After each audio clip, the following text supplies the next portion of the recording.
আওয়ামী লীগকে নিষিদ্ধ করা উচিত হবে না বলে মন্তব্য করেছেন জাতীয় পার্টি চেয়ারম্যান জি.এম. কাদের। বলেন, নিষিদ্ধ না করে আওয়ামী লীগে যারা দোষ করেছে তাদের বিচারের মুখোমুখি করা দরকার।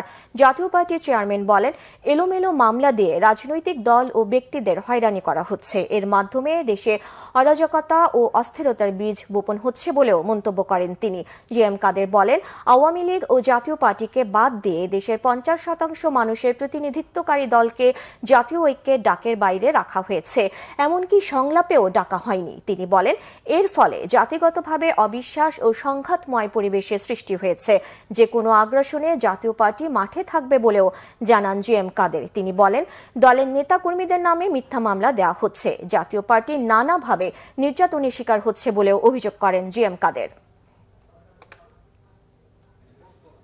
ওনারা কাউকে নিচে নামিয়ে দিচ্ছেন, কাকে উপরে রাখছেন।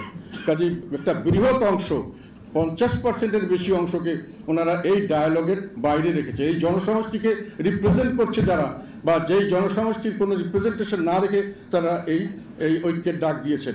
এটাতে করে আমি মনে করি যে একটা জাতিগতভাবে আমাদের মধ্যে একটা ভুল বোঝাবুঝি, অবিশ্বাসের সৃষ্টি হয়েছে। দেশের মধ্যে একটি দল, একটি অংশ তারা অবাঞ্ছিত অথবা ঘৃণিত ভাবে চিত্রিত হচ্ছে, আরেকটি অংশ তারা সবথেকে পবিত্র, ভালো, এরকমভাবে ট্রিট করা হচ্ছে from the interim government side. And that is, সে থেকে আমরা মনে করি একটা সংঘাতপূর্ণ অবিশ্বাসের আবহাওয়া তৈরি হয়েছে।